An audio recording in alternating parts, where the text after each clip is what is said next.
Mattie Duppler is the Budget and Regulatory Policy at Americans for Tax Reform. She's the budget director there. She also serves as the executive director of ATR's Cost of Government Center, which focuses on reducing government spending and fighting excessive regulation. Her analysis of budget issues is considered influential in federal lawmaking, and she's a frequent panelist and featured speaker at events nationwide. And Mattie, you just heard me articulating it. It was quite an impactful stat on me to learn that a man I call Resident Obama has been responsible for proposing 442 tax increases.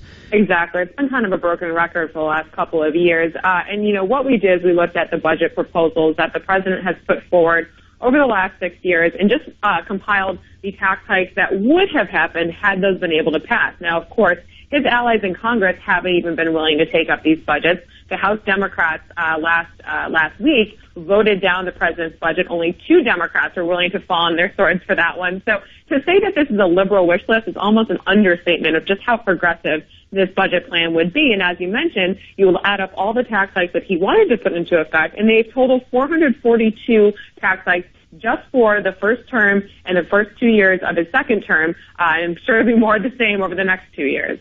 Yeah, there was a story I was talking about in the Financial Times. Maybe you caught it. Walgreens, its board of directors, its investors is urging Walgreens to leave the shores of the United States for the tax benefit of going to a more tax-friendly environment. And the left-wingers just went nuts when I posted this on the Facebook page saying, oh, they make billions of dollars a year and they pay their employees $8 an hour, yada, yada, yada. And I said, well, wait a minute, that's their business model. Folks can go, and if they think they're underpaid, they can go work for somebody else. And they say, oh yeah, where are the jobs? I said, yeah, courtesy of liberal policies, we don't have any jobs either. They're all going overseas. Thanks a lot. Right. And then they shut up, and then they're not talking anymore. Yeah, it's a convenient tautology for them. And, the missing piece of that problem for them is that, sure, you can pay workers more, you can increase costs by staying in the United States, but that's going to hit them on the consumer end. So all these people who are up in arms are conceivably up in arms because their Walgreens customers don't want the company to move abroad, but they're the ones whose prices are going to have to rise to pay for all these new policy changes that they want to see in place.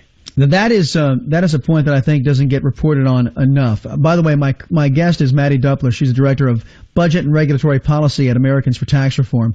The fact that corporations don't pay taxes, really, the cost of doing business gets passed on to who? The consumer. And it seems that most of the people in liberal land just don't get that.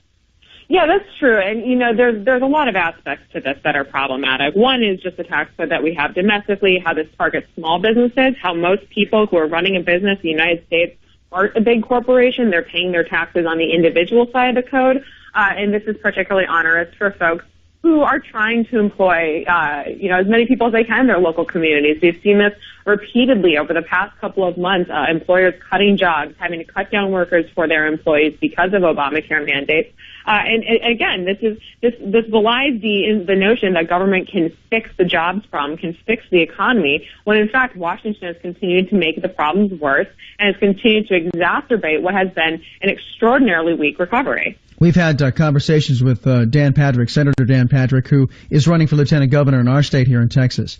And on his radar screen is our property tax situation. We don't have an income tax here in Texas. Mm-hmm. That's what makes us so great, in my opinion. Absolutely. But look, we do have a property tax issue to where people are paying off their homes, but they still have a property tax bill that is quite hefty. So Dan is trying to look at ways to give the consumers more choice on how they spend their tax dollars. Meaning, if you don't want to pay a lot of tax, maybe you go to something of a consumption tax. Mm-hmm. Where does Americans for Tax Reform sit on this? Do you guys lean more toward the consumption type tax or a flat tax? Where are you guys at?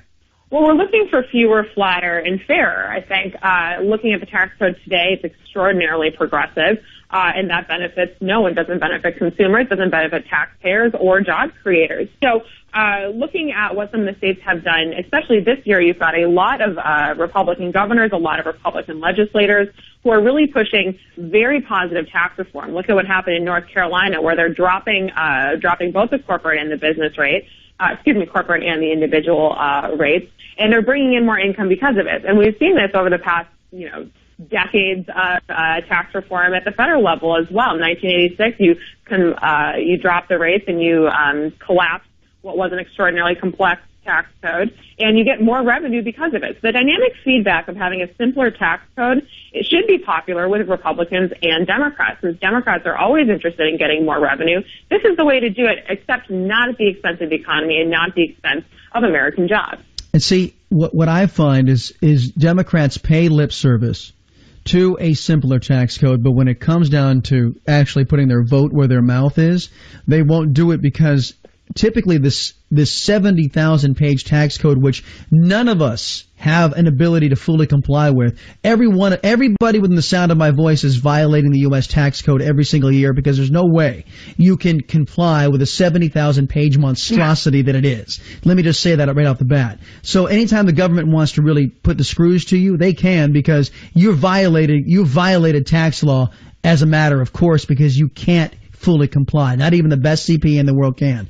But Oh, absolutely. What I'm astonished by Democrats' reasoning is they realize they give up control over the population if they go to a simplified tax code, and that's just something they can't do.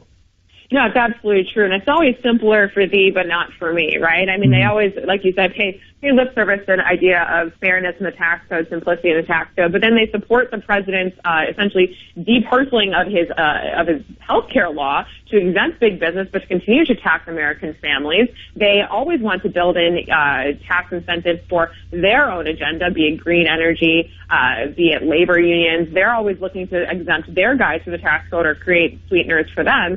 So to say that they want a simpler tax code simply has not been borne out by the facts. Very true. Thank you very much. Mattie Duppler, the budget director and regulatory policy at Americans for Tax Reform. Appreciate the insight. Yeah, I got to tell you folks, we do need